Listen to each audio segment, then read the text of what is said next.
welcome to Scratch My Brain. I'm Jeff Albert. My guest today is Ken Vandermark.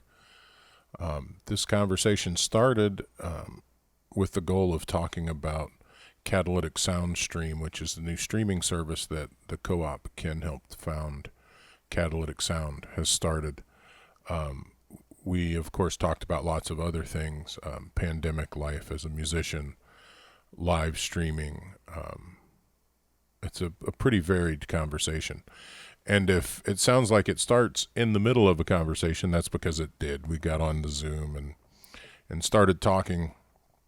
And then I was like, oh, I should just go ahead and hit record in case we get to some good stuff. And it sort of seamlessly flowed into the things that we were actually trying to talk about. So I'm going to leave that small talk on the front there because it gives you a little insight into, sort of what we're doing in other parts of our lives. So this is the whole conversation. It's a touch over an hour. It's pretty long, but Ken's a fascinating dude, and so I think it's worth the listen. And this is pretty much unedited, except for a couple spots where we had to stop to quiet barking dogs. Those are cut out, but everything else is pretty much as it happened here. So here we go. Cool. So we've been, I've been mostly just hanging out. We've had a nice break from school. We actually we're not starting till after Martin Luther King Day, which is nice. Okay. And the past few years we've been back earlier, like we would have been starting probably Monday. So we got like an extra week. Okay. Which is cool. And I call been remote. It's kind of half and half. Okay. Like some of the stuff's fully remote, some of it's still in person, like the like the live sound class and the recording studio class is in person. We just have smaller capacities in the class so they can make room and stuff. I'm kind of running mine like online classes with in-person bonus days. Oh, okay. Like you can come in and I can answer your questions and you can get in the lab and get on the good software and work on stuff with me here. Mm-hmm. But for the students who are electing to be all online, they can do it all, watch the videos and do the whole thing like that. Mm-hmm, mm-hmm. So it's a little more work, but I feel like the classes are actually long-term going to be better. Okay. Because it's caused me to create some materials that I'd been thinking I wanted to create for a long time, but just never got to. Okay. Yeah. It's kind of forced I hear you. That's happened a lot in the last year. You're just kind of like getting into things, because there's space to do it, for me, not moving around and being in Chicago, right? Basically my neighborhood for the last year. More or less, it's kind of forced me into different areas like you're talking about, like getting projects done that have been sort of sitting there. Okay, well, now's the time to do them because, there's room for it. So, yeah. And some of them are sort of forced by the idea that if we're going to do anything, we have to do some things. Mm-hmm. Like the streaming thing and whatever. Mm-hmm, mm-hmm. Were it not for the pandemic, you probably wouldn't have had the mental space to.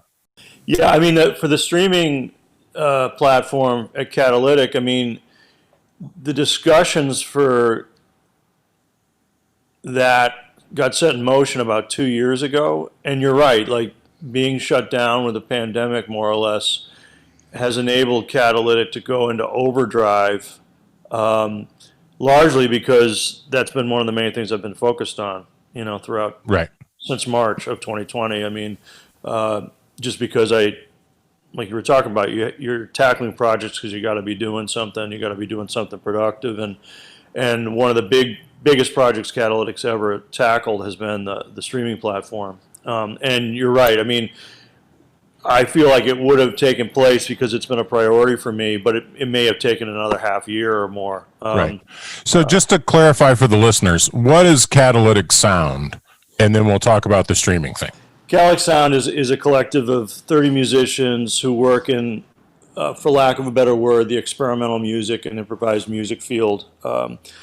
It started several years ago out of an ongoing conversation that I was having with Paul Nilsson Love, Matt Skusson, Peter Brotzman, about the fact that we had all these records from independent labels, and it was very difficult to get those materials to fans. Like you'd go on tour, you'd bring records out, but especially if you're on tour for a while, let's say I was on tour in Europe for a month, you can only take so many records with you, and people would always, they were always looking for things that we couldn't get to them, and so I finally got fed up with that conversation. It was during the period when the Tentet, the Peter Brosman Chicago Tentet was in action, and I just said, let's do it. Let's make an online record store with our catalogs, because we had lots of records.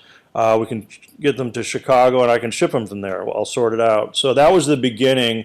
Very quickly after that started, Joe McPhee was part of it. And the idea was just to have an online record store. Long story short, it built out from that inception and became, to survive, because it got to a point where the financial of it, like I had no idea what I was doing. I mean, literally no idea. That's how all good projects start. Yeah, in this case, that was definitely true. I mean, I didn't even know I needed a city license to have a business. I just thought, I'll sell records online. I didn't know like any of the details. It screwed up my taxes for like 3 years because I didn't know I had to file separately as a musician and as a small business owner. So there were a lot of headaches like that. And one of the things that was rolled into the business part, the financials, was getting stability economically because of the waves of record production. So sometimes like I'd put a record out, we'd sell a bunch of that, and it would cover the overhead of running it because I had a manager at that time. It was Steve Marquette, actually, and he helped quite a bit. And in our discussions, it became clear that we would need to bring musicians in who had their own record labels, because Paul Nelson Love and I were selling the most records out of the group of people. And the correlation there was Paul has his own label, I have my own label. And we were getting those records to Catalytic because we saw the benefit directly of distributing them basically online. So we invited a bunch of musicians like Terry X, Andy Moore, Joe Morris, Nate Woolley, Ab Bars, and Nick Henneman to come on, because they all had their own record labels too, thinking that would help, generate income. And from that point, the next big development was the realization that I wanted Catalytic to be more than just kind of an online record store. Because at that point, that's essentially what it was. We called it a co-op just because we called it a co-op. It was a bunch of musicians who were cooperating. It wasn't like, let's say, a socio-political stance on what a collective meant. It was just a term we were throwing around. And I was basically, like Steve Marquette at that point, this was about 4 years ago. Steve Marquette was the manager, and then he left and it transferred over to Brock Stoessy, who was really central to the success of Catalytic, stabilizing it economically. And the main thing was he was the one that pushed the idea and developed the idea of starting subscriptions, having members, that the fans became part of the cooperative. And that was kind of the first step, thinking back on it, that kind of led it to what a cooperative is. We started thinking about it in terms of like a food co-op.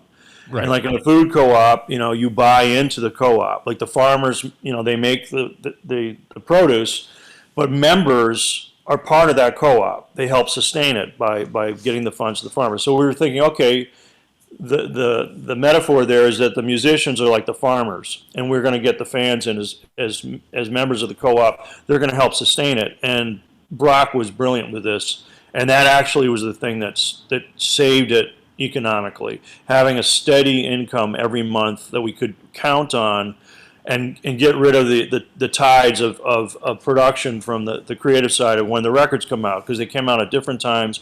Usually in the summer there was less productivity that way, so we'd have like 3 months where there was very little income coming in, but we had overhead. We had to pay the manager, we had to pay the designers, etc.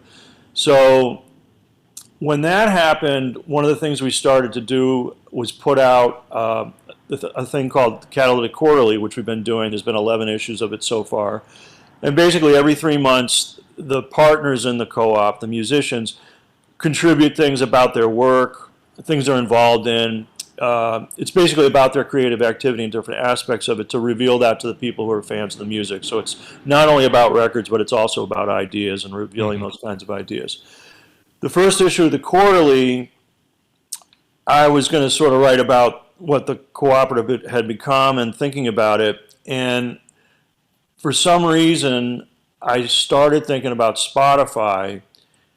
And I started thinking about Spotify and the frustration over Spotify and other streaming services that don't pay the musicians for the content they're profiting, that the streaming services are profiting from, and that frustration of another music industry thing taking advantage of the people who are creating the work. That frustration connected with sort of doing some research about Spotify and their profits and looking at my own career and how the income generators that I could count on in the mid-90s when I started touring and let's say made the shift to being a full-time musician from having a day job, you could basically follow the punk rock DIY, get in the van model. You could bring records on tour, sell them, and you can still do that on tour, but the big difference is that, let's say you had, I'm just making up numbers now to make it easy, but let's say you had a guarantee of $500 to do a show. Let's say with a Vandermark 5 at that time, a quintet, okay? You would make twice that on record sales, basically. So a show that paid you $500 really ended up paying you, let's say, $1,200 to $1,500 because of record sales. That's now completely different. So that $500, that 500 euros maybe for the guarantee, maybe you make $250 in record sales at a show. Right. And at that point in time, the easiest way to get a Vandermark 5 record was to go to the show. Yeah, right, exactly. Right, because it wasn't in the Tower Records down here. And you could mail order them, but that was like not the thing that it is now. Yeah, everything's different. I mean, the internet. My history is terrible, but I'm sure it existed. But the way people disseminate it, YouTube didn't exist. I mean, you didn't have digital downloads. Like the whole landscape of music production in terms of making objects, making artifacts, recordings, all that. I mean, it still was connected to like the indie rock model, at least in my world, that came out of the 80s. That whole thing that, with the Minutemen, the whole We Jam Econo. I mean, that was really, and it worked up until that point. And also there was the overlap of a lot of underground rock fans finding a connection to the kind of music we were making that had a certain kind of like intensity, let's say, or energy to it. And there is a ton of aesthetic overlap, I find, in the sort of like, the words are tough, but the punk rock scene and the what I call my crazy jazz friends noisemaker people scene. That aesthetically, there's a lot of overlap there, and it's interesting that the business practices started to overlap. Yeah, because we were playing in rock clubs. Like half the shows we did on those tours in the 90s, going into the very beginning, around 2000, it started to change, but definitely in the 90s, a lot of the shows I was doing in the States, not in Europe, but in the States, were at rock clubs, indie rock clubs. So there was like the fan base, all these models kind of made sense coming out of that DIY scene. Sure. Well, even the years you played at the Empty Bottle, Yeah, absolutely. I said something to a friend of mine who had like different Chicago connections about and I sort of referred to the Empty Bottle as like a creative music space. They're like, dude, what are you talking about? That's just a rock and roll bar. No, yeah. And I'm like, well, yeah, but they did these other things during the week. Yeah. Yeah. I mean, the trajectory of the Empty Bottle in Chicago, as an under indie rock, whatever punk, whatever you want to call it, rock club, its trajectory as embracing improvised musicians from around the world. It became like one of the key places in the world for the kind of music that I'm involved in and you're involved in. And it was that trajectory of like being a rock place, a creative music, and becoming a creative music place, embracing other kinds of music, and its shift back to being a rock place is kind of part of that landscape too. That these things come in waves. And you look at the type of rock music that people were listening to in like 2005 versus 1995. The people that were 20 in 1995, their lives are different in 2005. The kinds of aesthetics in the music changed. And if you're still involved, playing like the kind of music I am, yeah, aesthetic shift and stuff, but the key components tend to be consistent, and you develop those and go deeper with them, but the audiences are shifting around. So a big part of the reason, if we just talk about, finances, a big part of the reason that I started doing more and more work in Europe in the 2000s was because that helped me survive. Yeah. Now, there were huge creative benefits from that. And getting back to Catalytic, that's one of the reasons Catalytic Sound, the basis of the community and the co-op, is international. Because right from the beginning, it included Peter Broadsman, who then left the group, but he was there at the beginning, Mats Gustafson, Paul Nelson Love, Joe McPhee, and I. So already it was European and American, and we kept going with that. So when we added the record label folks, it included, Joe Morris and Nate Woolley, for example, but also Terry of the X and Andy Moore and Ig and Ab with their label. So it always maintained this. And when we started the quarterly, like everything, there was no plan other than this sounds like a cool idea, let's do a zine, basically, based on these folks, right? So the first issue, I wrote this kind of introduction about the group and what we're about, because Brock, again, really pushed. We have to articulate what our goals are, and if they've changed to be more than an online record store, which is where we started, why are we changing that? What's our agenda? Like, what are our goals? So I was writing this article for the quarterly, and I looked at these facts about my own career, like how am I making money now? Like if I'm selling half as many records as I did when I started, and I'm working twice as hard, but I'm doing something really wrong, or something's changed. And one of the things that changed is streaming services. Yep. The advent of that, and where the profits go, and they don't go to the musicians. And so that was like where the combination of all these things, and again, it wasn't planned, but it was sort of organically generated, was like, okay, what Catalytic needs to be is we need to find ways to make money for the people in the co-op, the musicians.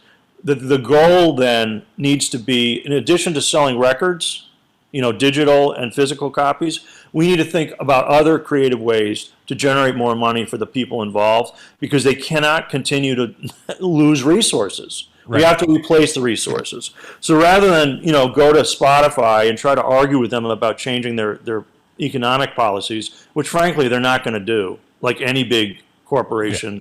They may talk whatever they want to talk and blame musicians for not being smart enough to make money. And I mean, it's outrageous. So I'll just leave that off because that's a whole rant that doesn't need to be heard right now. But basically, it's like, okay, looking at the landscape, looking at the changes, just personally seeing my friends, because all the people in the co-op, the musicians, are all friends of mine. I mean, it's like, what can we do to get money to these people so they can make more music? Right. Like if everybody's got to do a day job and do three of them now, to make a living, they can't make their music. And the fans of the music, if you want to help, let's get money to these folks so they can keep making this amazing stuff, this amazing creative contribution, right? So that was a pivot point where I said, I need to take this seriously now. Now there's a battle here that I feel responsible for to make more money from my friends. And it's very personal for me. And so that changed. There was like a bunch of changes all at once. And that's when we started looking, okay, how do we do this? And the subscription service, the platform that Brock brought in, that was also part of that pivot point. Like, here's a way to do it. We hadn't done that before. So what do the listeners get on the subscription thing? Like, what's that exchange? If I subscribe, what do I get that I didn't get when I just went and bought a record? Well, the initial subscription was for $25. Basically, you'd get 3 digital records for free a month. 2 of them you could pick. One of them was a record made exclusively for Catalytic members by the musicians involved that wasn't available anywhere else. And you would also get like special discounts on the sales that we would hold. You got like a package of a T-shirt, a tote bag. Now there's one of Dan Jetz's posters for the festival we had in July. You'd also get the quarterly sent every time it came out for free. So there was kind of like these thank you items, but essentially the core of it was like these free recordings. And now that there's a new platform because we have the streaming service that I guess we'll talk about more later. But I mean, basically, there was a seismic shift in the conception of what it was. And when that happened, it's like, okay, if we're going to be a co-op, let's start thinking about what that means to us. So it meant that we had to think about who we were bringing in, because up until that point, it was like people I worked with, and they were friends of mine. Right. And that's still true, but we wanted to really look wider. And one of the big things in the improvised music world at the time that we started making these decisions about changing the trajectory of what the co-op was, one of the ongoing problems was representation of women in the music. Mm-hmm. In terms of concerts, in terms of like ensembles, and really we said, look, we've got to bring more women into the group because this imbalance needs to be dealt with, right? And then connected to that was like we have to include a wider range of people, and so especially with like so many levels of realization in 2020 about like the levels of unbelievable injustice going on, we started saying, okay, like we've got to be more representational of what the landscape looks like. And and the community we have, like I said already, is international. So we're trying to, and that's because of the way it developed organically. And combined with that, like when COVID hit, all the jobs, like no one could work. Or the online concerts started a little afterward.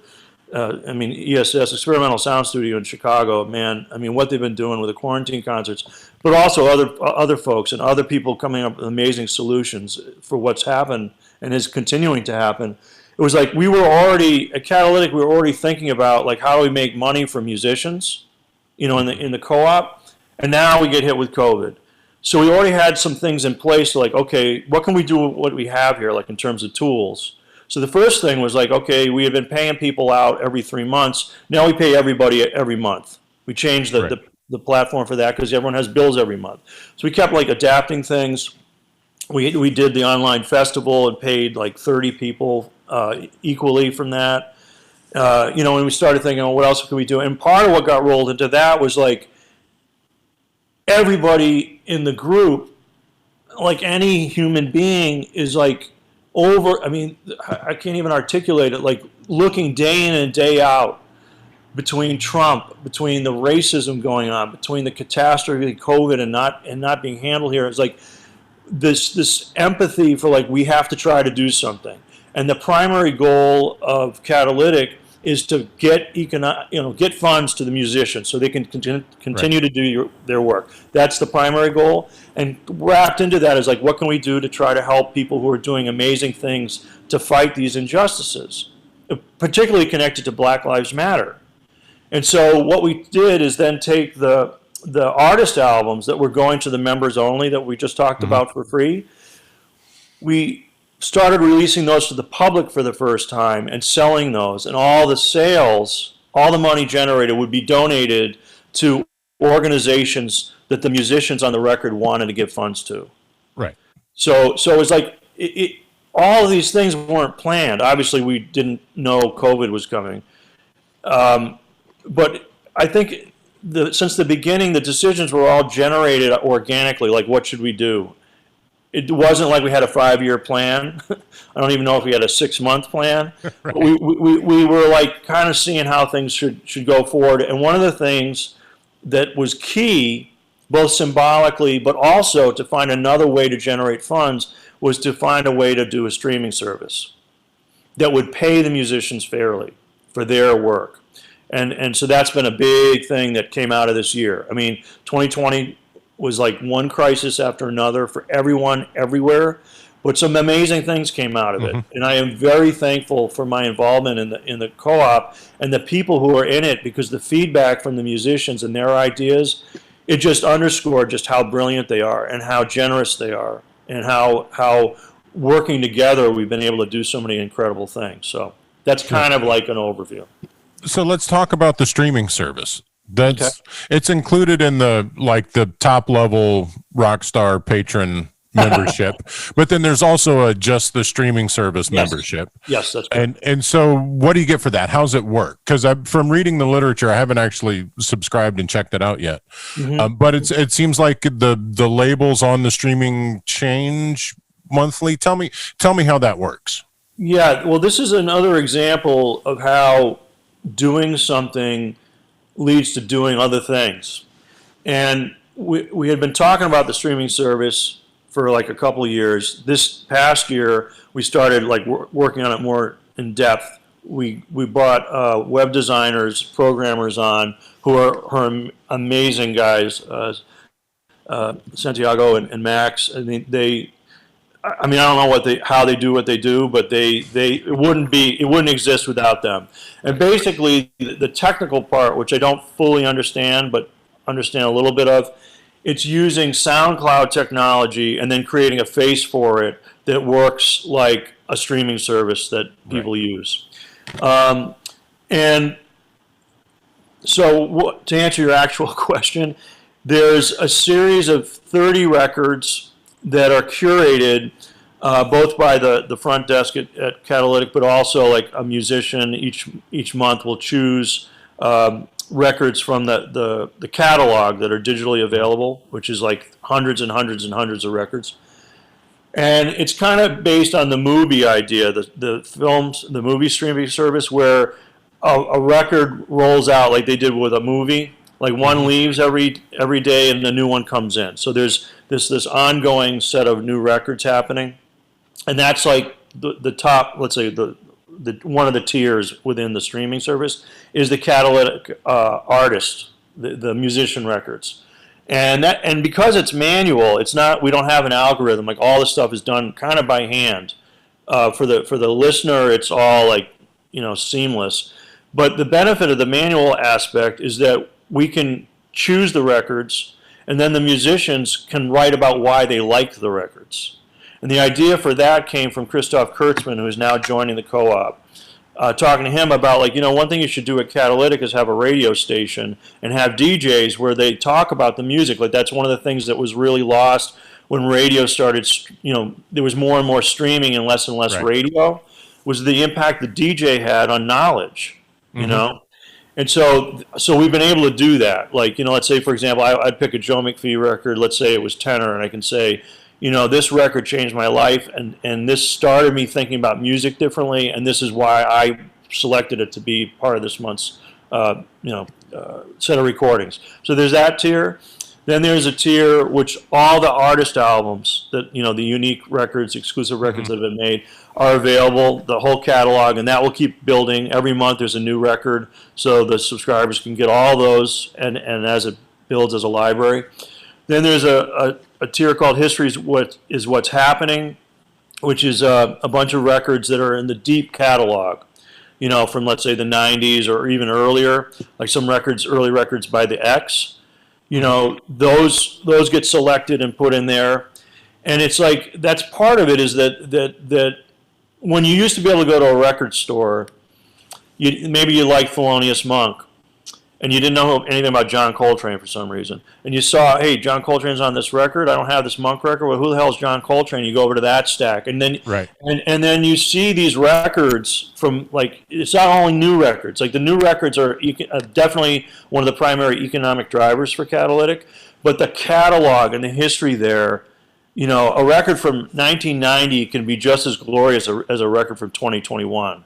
And it's like getting people to think about those records and check them out. So there's like that history thing. Now, I mentioned briefly that Catalytic Sound had a music festival, and it was online. It was in July.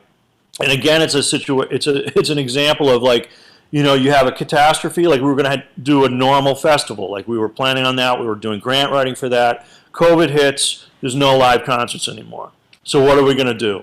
And because I was working with Experimental Sound Studio on the Options series, and we had gone to the streaming, I knew about what they were doing with the streaming. We piggybacked with them and did an online festival. Now, on one hand, we lost a lot because nothing is going to replace regular concerts. Like that's just you can create alternatives right now, which are amazing, like the online concerts, but Everyone wants to play live, wants to work with musicians in a group, wants to be in front of an audience, and that day will come back.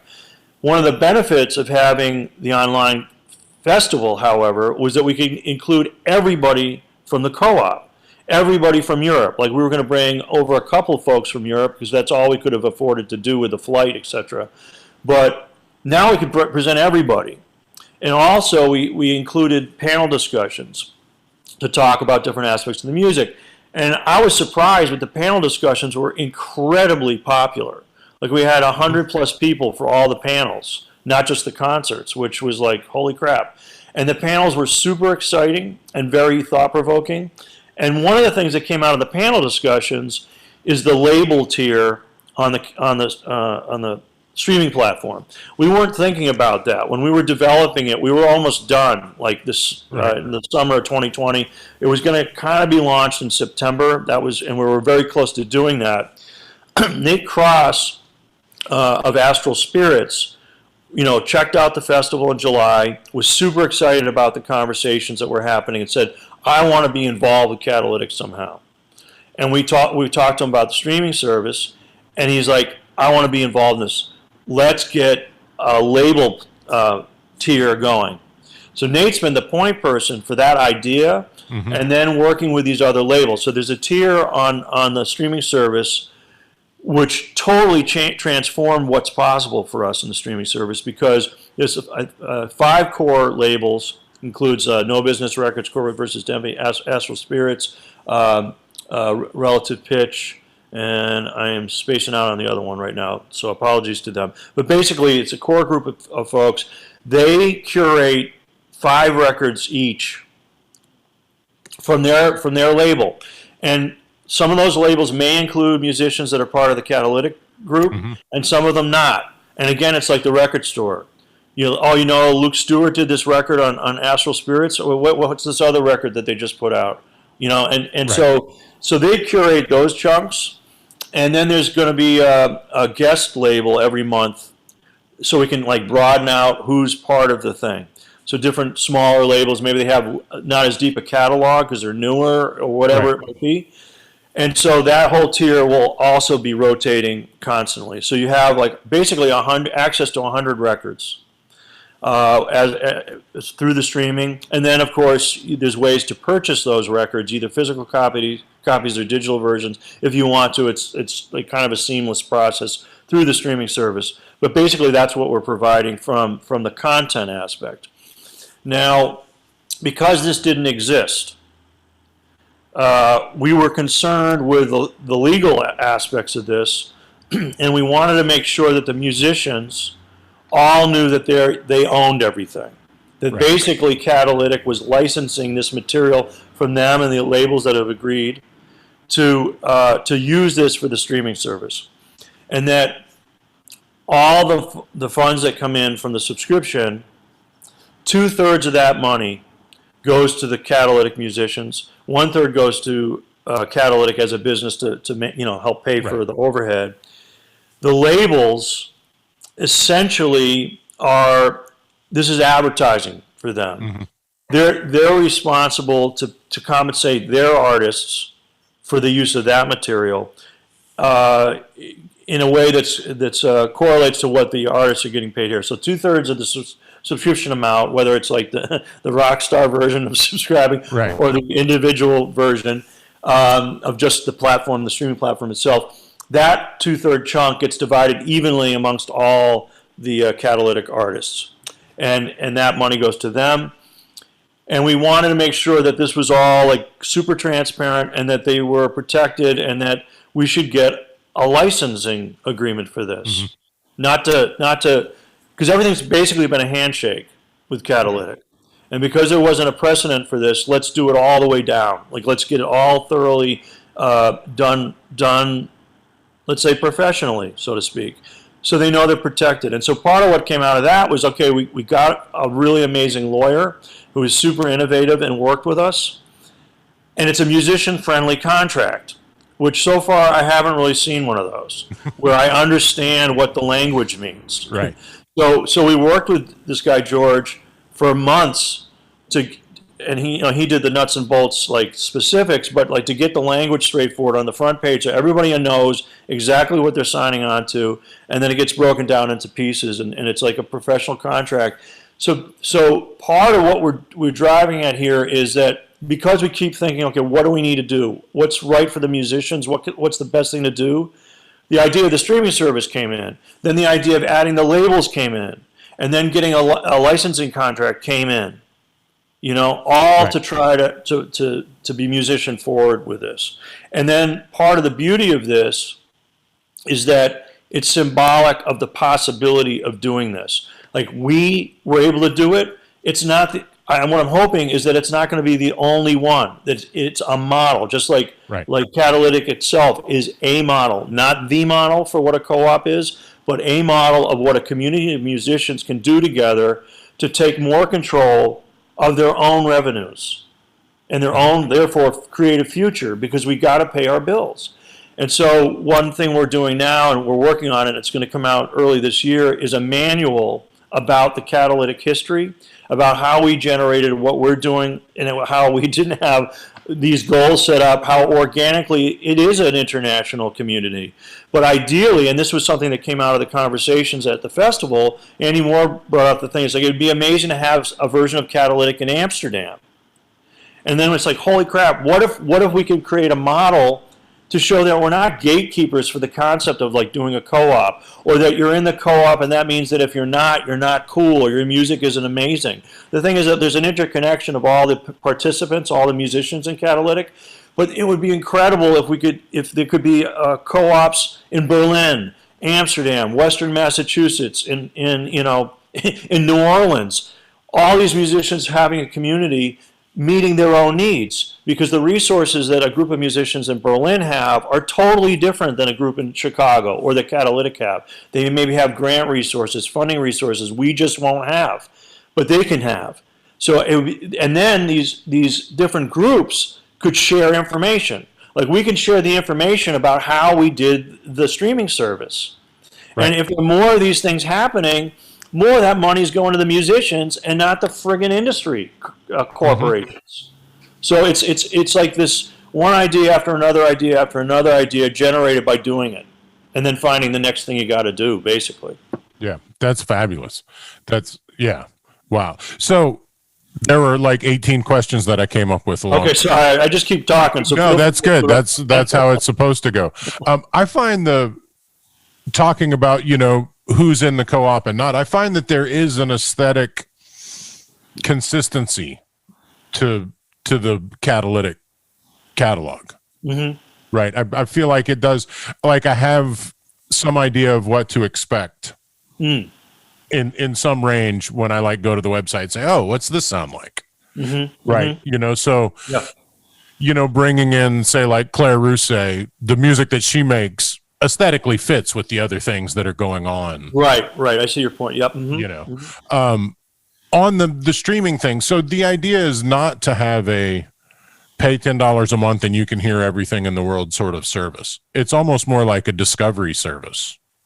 Yeah. That's an interesting way to put it. Yeah. Mm-hmm. Like that, because on the more popular space, it's, I have teenage kids.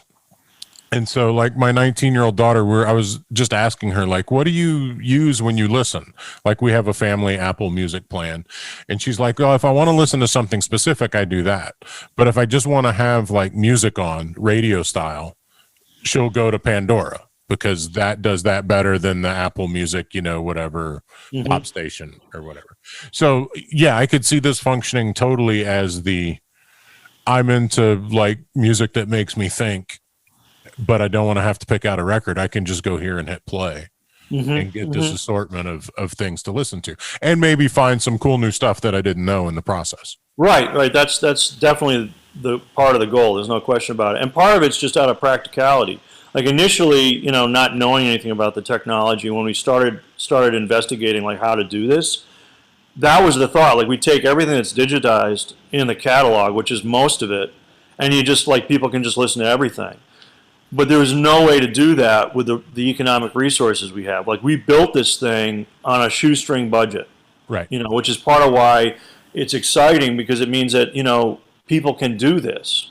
like, people like me, working with people who are really brilliant, and those contributions that come in. So it became clear that the idea of like just making everything available and you stream it, like more like what, let's say, a typical streaming service is, that wasn't going to be possible for us. So and the benefit of that, however, is that things become hand-picked. And let's say you're a fan of Claire Rousset, and she's picking records, and Claire says, yeah, I like this and this and this, and this is why.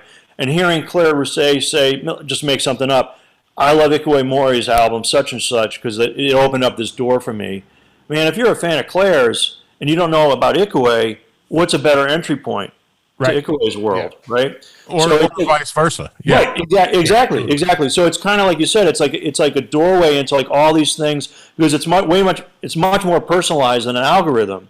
And part of that's just out of the practicality. Like, we have a limit to how many records we can get on, create access to, in terms of the space available for what we can make available, because we're using a SoundCloud technology.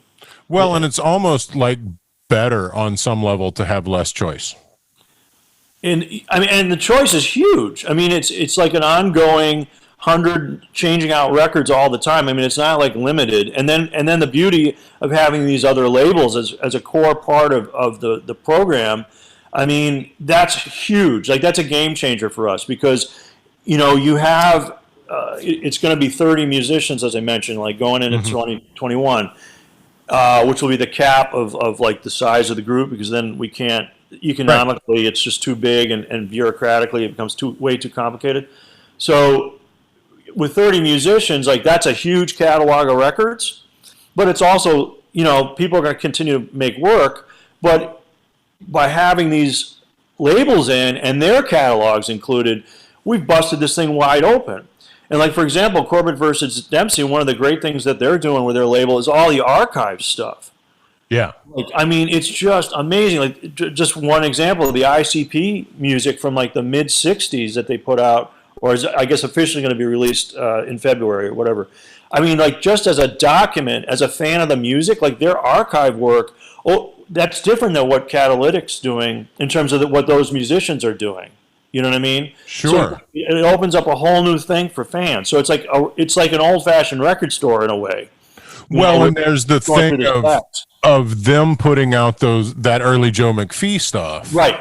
Which has so much to do with informing all of the aesthetic choices of so many of the artists in the Catalytic co-op. Exactly. So picking, working on which labels to include and asking and getting there, all the labels included, like, they were like, man, yes, incredible, let's do it. Like, they totally see what we're trying to do. They're excited about it. They want to be part of it. They're contributing to it. So it's like all the organic process that we've gone through. It's like, it's always been about intuition and what feels right. Mm-hmm. There hasn't been to keep it to the streaming platform and the labels being included, that was never part of the plan. Like, we were almost done with the streaming service, and Nate Cross brought this idea to us, and we're like, okay, hold the presses. We got to include this. This is too good an idea. And so it basically added another 5 months or 4 months to the process, because, of course, with the programming and everything, that changed stuff. Right. But it was worth it.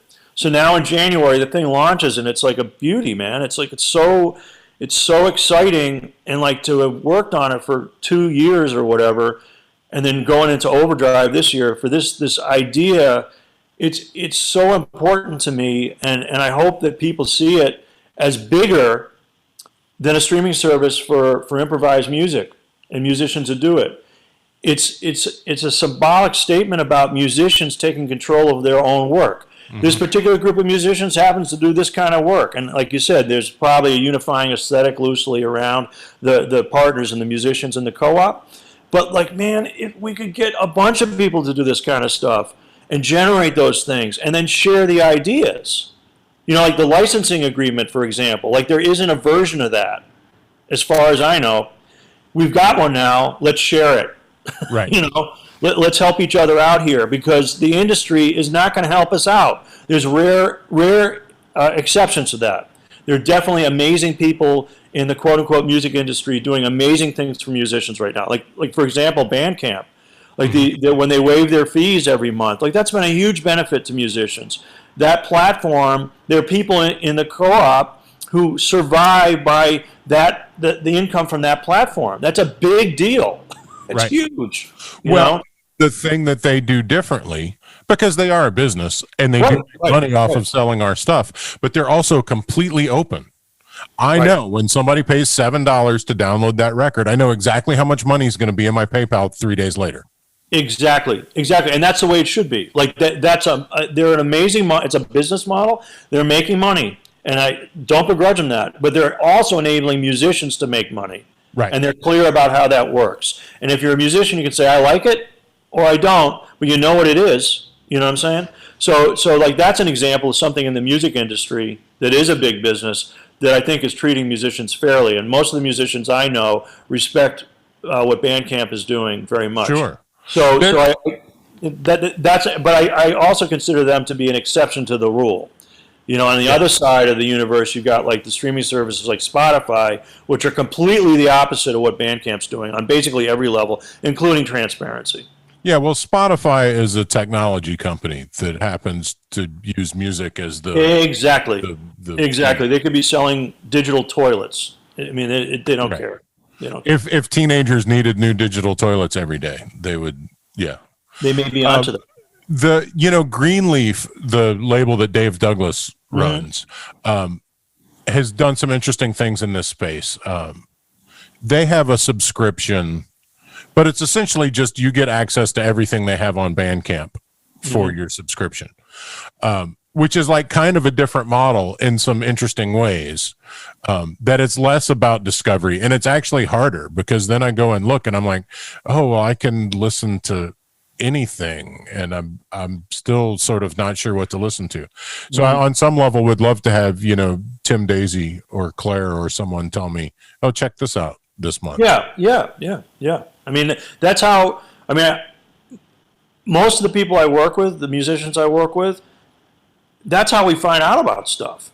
Like if I hear so and so likes a record, I'm not reading critics. Very rarely, and I'm not. That's not to say anything negative on critics. I'm just being honest. If Paul Nilsson Love tells me a record from Brazil is good, I'm buying that record because Paul knows way more about Brazilian music than me.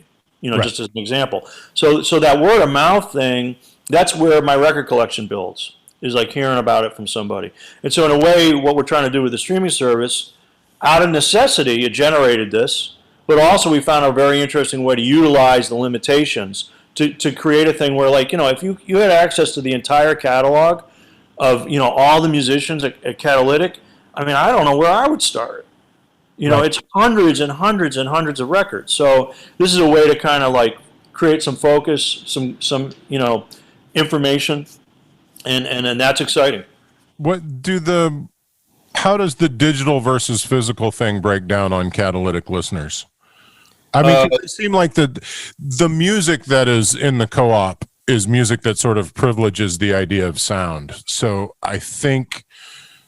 I would guess that there would be lots of people that are still into physical product.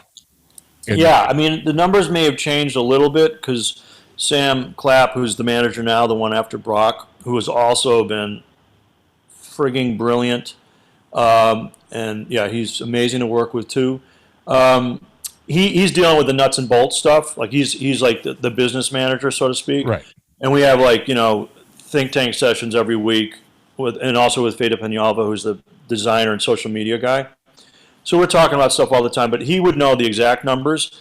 But the last time I heard the general specifics, right. I'm stealing that. That's the name of my next record. General specifics. Right. That's why I work with people who are brilliant, because I'm not so brilliant. Basically, it's kind of a surprise. Like we included in the beginning, we started including digital versions of stuff to download just because I knew people did that. I hardly ever digitally download something. Like if it's only available that way, I'll do it. But if there's a physical format, I always buy the physical copy. I'm a collector. I like books. I like records. That's just the way I am. But we included the digital stuff just because we knew that some people liked it, so we should include that as part of the service.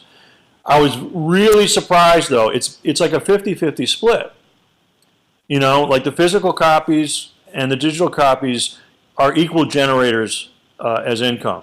See, to me, like 50% physical sounds huge for 2021. Yeah, and that number might have shifted a little bit, but I don't think it shifted a lot. I think one thing that's really unusual about fans of this music is a lot of them are collectors. Like that goes, I mean, everybody I know has a record collection, not a bunch of files on a hard drive, And so what we're seeing, and that connects, I think, to the streaming platform too. It's like, well, how do people actually listen to music? How is it disseminated? And at this point in time, there's basically the physical copy, the digital download, and the streaming version. So that's a big reason why we created the streaming service too. Is like, okay, that's the way people get to music. I don't do that personally, but it's a reality. Let's check into it and let's figure out how to make it an economic driver for the co-op. And take it out of the hands of people who are not going to do that for us. Right. And I find every time I make business decisions about my music, when I think that the rest of the world behaves like me, I usually miss.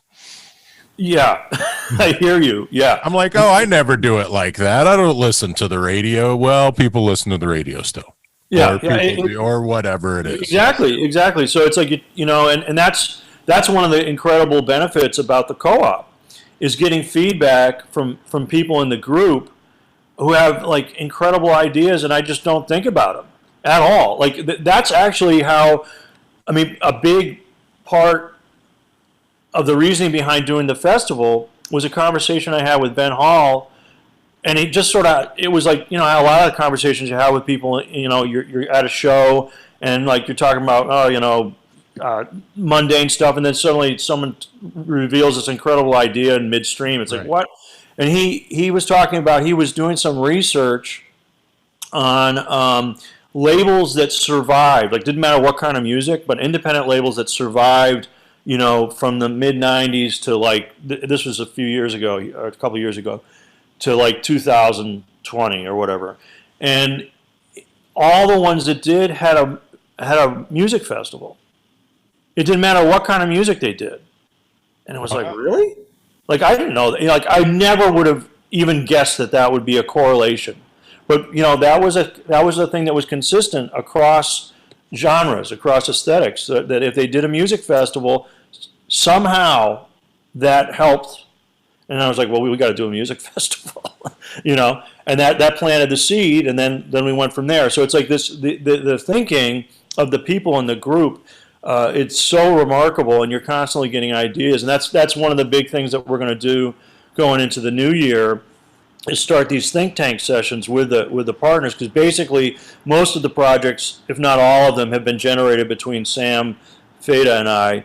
Like the Sound Stream, for example, the music festival, all these things. These are projects we should do, and we work on them, and we like get the information out to the musicians in the group, let them know what we're doing, let them know the decisions, asking about like the new people that we invited. We said, this is who we want to invite. Do you guys agree? So we were thinking about who to invite, because we're also looking at the picture of the whole thing and how it, et cetera. And we make it transparent. Like Nate Woolley used the term transparent hierarchy. That's what we do at Catalytic. It's a hierarchy that we tell them what's going on, and we get their feedback. And if someone says, no, that's crazy, then we consider like maybe we should change the trajectory on that. So that's the model at Catalytic, this transparent hierarchy. Another co-op could do something completely different, because it would work better in their community, in their situation. So what we want to do now, in conjunction with doing the manual about co-ops, is like, let's start think tank sessions where we get, 8 members, eight partners, in the group. Every 3 months we take another 8, who can make the meeting, and everybody throws ideas out there. And then the committee, Sam Feda and I, will look at those things and say, well, this is a great idea, but there's no way we can afford to do it, because we actually know what the budget is and how the money works, right?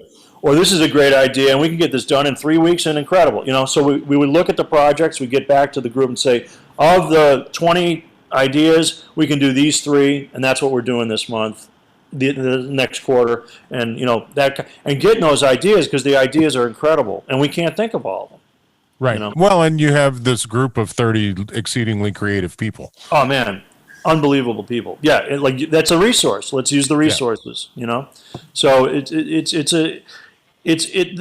the activity at Catalytic in 2020 and going into 2021 and going forward, it was like an opportunity that wouldn't have taken place if I had been on tour. Right. Like in a way, I'm sort of like guiding the ship, so to speak. Mm-hmm. And if I'm on the road 6 months of the year, I mean, that's what I was doing before. I was like, quote unquote, guiding this thing organically somehow. But being parked in Chicago since March, I had to have something to do. And focusing on Catalytic in that period is one of the benefits. Like I could do way more with it than I would have been if I was on the road all the time. And the same thing with the other musicians. Like we're all kind of stuck in a sense. Yeah, I was talking to Dave Rimpus the other day, and he's like, man, if it wasn't for the label, I don't know what would be happening. Right, exactly. Both financially and I think just mentally in terms of having stuff. Exactly. Like we're talking about an incredible crew of very creative people who normally are very active on the road, and not having access to concerts and that creative release. The amount, I mean, that's one thing that I know I'm not the only one. I've always loved being on tour. I've always loved the social aspect of doing concerts, but I did not fully, and I always recognized how lucky I was. Like I didn't take it for granted. I know that. Like I was always excited. Like people say, well, why aren't you tired? It's like when I'm on the road, I'm more awake than ever because I'm getting constant energy from like the things around me, what I'm seeing, playing. Having that put on hold for so long has made me realize how the traveling, meeting the musicians, all the friends who aren't musicians but are part of the scene, like the social aspect of music, I have never realized how significant that was to me. Mm-hmm. It goes beyond just like the basic, hey, it's good to see you, man. It goes way deeper than that. It's like it makes me realize how much music, concerts are a human, ritualized social endeavor that is like central to my life. Yeah. And so like having that on hold, like you look around, you find solutions to problems, you remain active, keep your head together by being active like that. And Catalytic has definitely helped me in that way, and knowing the people in the group has definitely saved me. But it's also, this period is been remarkable because you start to realize just how extraordinary the life is. Mm-hmm. And how, I mean, everybody, I keep in touch with people, call people, do Zoom meetings with folks and Skype, and we keep saying, man, when the door opens up again, it is going to be a celebration.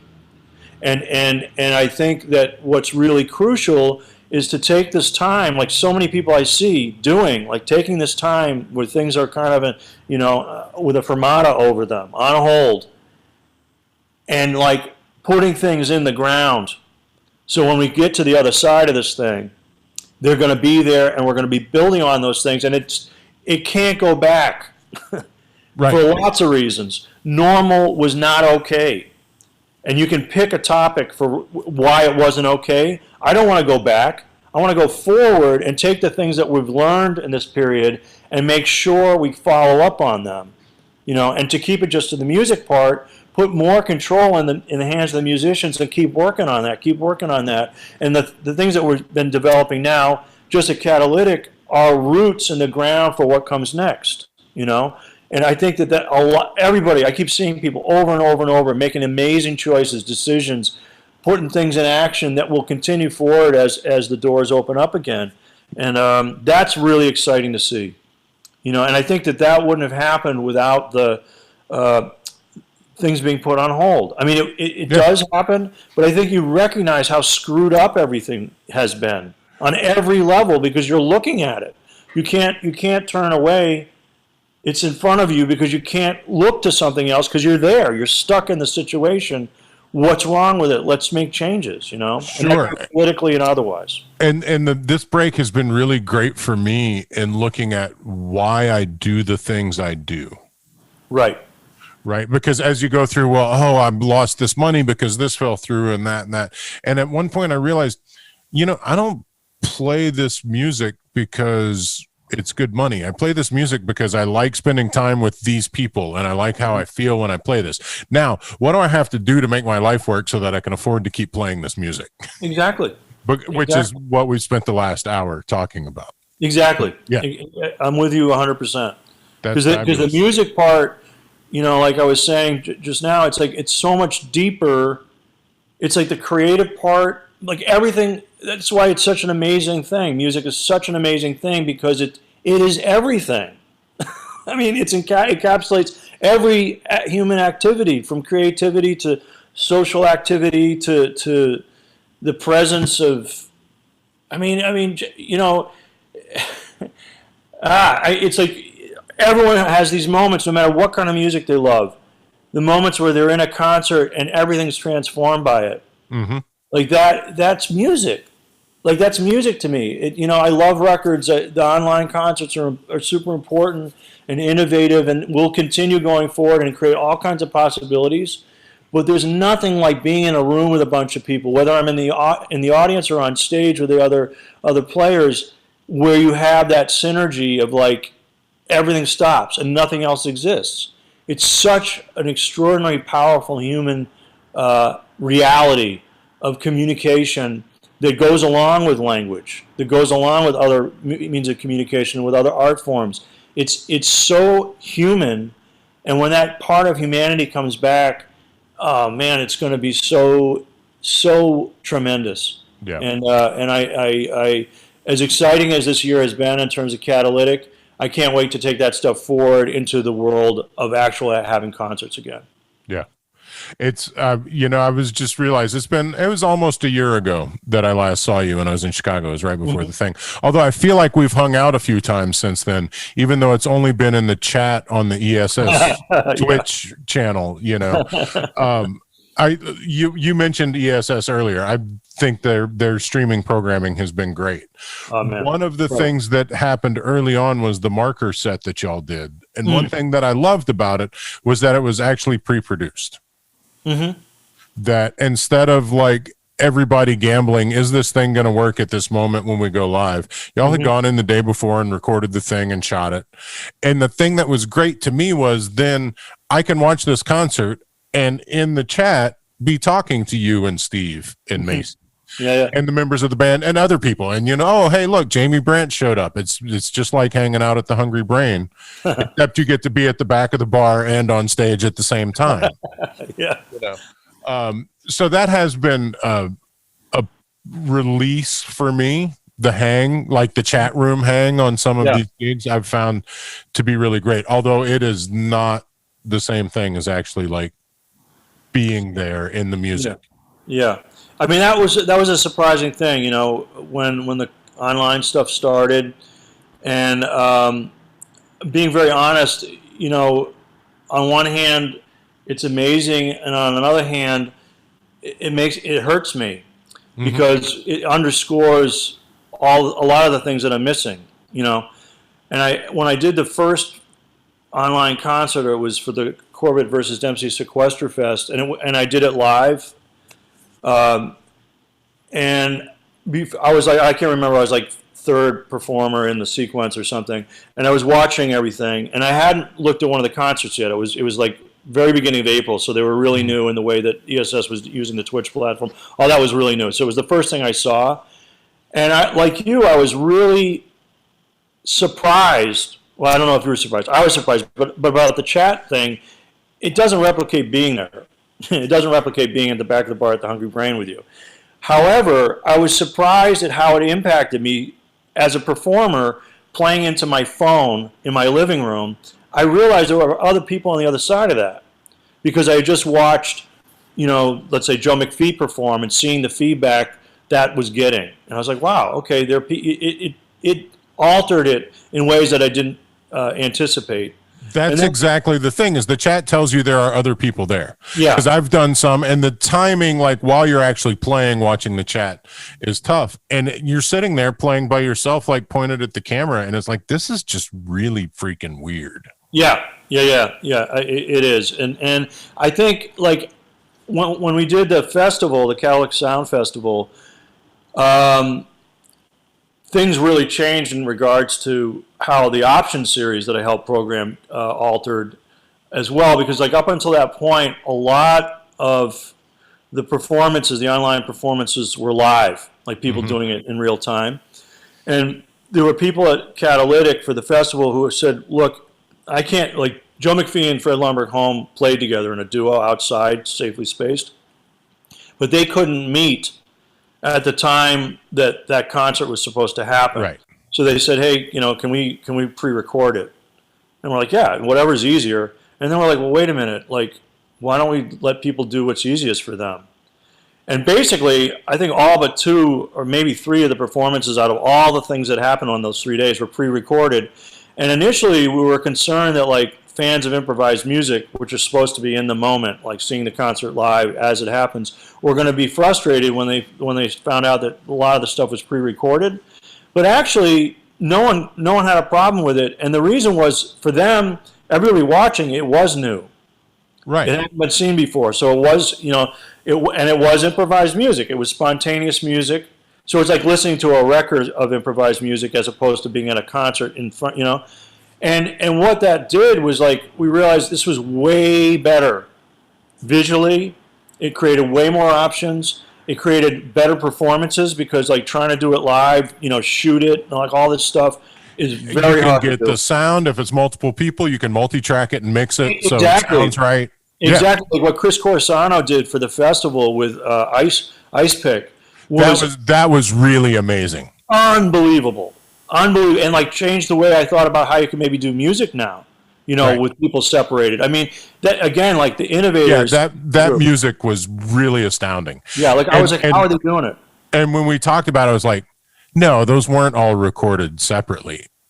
And Steve was like, yeah, they were. Go back and watch the intro. I'm like, it really freaked me out. I was like floored by that, And again, it's like looking at a situation. How do you make it? You got a problem. Let's solve it. And like that Corsano's version of solving that problem, man, amazing. But you couldn't have done that unless it was pre-recorded. Right. And there was another option. I'm trying to think who it was. Is a Barry player from Buffalo. Oh yeah, Steve.